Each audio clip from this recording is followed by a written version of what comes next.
पश्चिम बंगाल में बवाल मचा हुआ है। एक एक करके टीएमसी सांसदों पर हमला हो रहा है, जिसके चलते राज्य में सियासी टकराव तेज हो गया है। टीएमसी बीजेपी पर हमलावर हो गई है और बीजेपी पर कई गंभीर आरोप लगा रही है।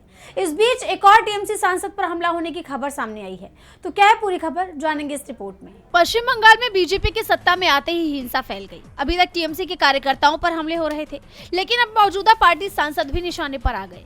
हाल ही में टीएमसी सांसद अभिषेक बनर्जी पर हमला हुआ था। वो मुद्दा थमा भी नहीं था कि इस बीच एक और सांसद और सुप्रीम कोर्ट में वकील कल्याण बनर्जी भी हमले की चपेट में आ गए।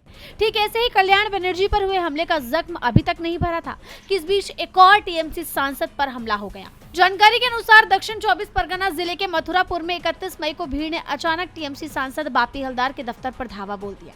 इसके बाद इलाके में भारी तनाव फैल गया। बताया जा रहा है कि भीड़ काफी हिंसक हो गई और देखते ही देखते दफ्तर की खिड़कियों के शीशे, साइन बोर्ड और फर्नीचर्स को पूरी तरह से चकनाचूर कर दिया गया।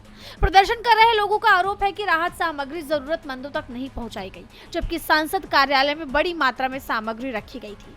दफ्तर पर हुए इस हमले के बाद बापी हलदार ने सभी आरोपों को खारिज किया और इस घटना के लिए उन्होंने सीधे सीधे बीजेपी को जिम्मेदार ठहराया।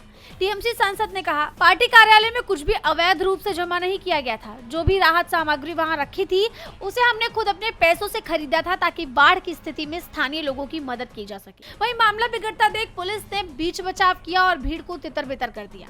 टीएमसी सांसद का साफ कहना है कि आज पश्चिम बंगाल की जो भी स्थिति है, जो भी घटनाएं हो रही हैं, वो राज्य में हुए सत्ता परिवर्तन का ही नतीजा है। जैसा आप जानते हैं कि बापी हलदार से पहले अभिषेक बनर्जी और कल्याण बनर्जी पर हमला हो चुका है। वहीं टीएमसी सांसदों पर हो रहे लगातार इस हमले को लेकर बीजेपी, टीएमसी और दूसरे विपक्षी दलों के निशाने पर बनी हुई है। सीएम सुवेंदु के शासनकाल में राज्य की कानून व्यवस्था पर सवाल तो उठ ही रहे हैं, साथ ही इन हमलों को बीजेपी की टीएमसी से बदले की कार्रवाई से जोड़कर भी देखा जा रहा है।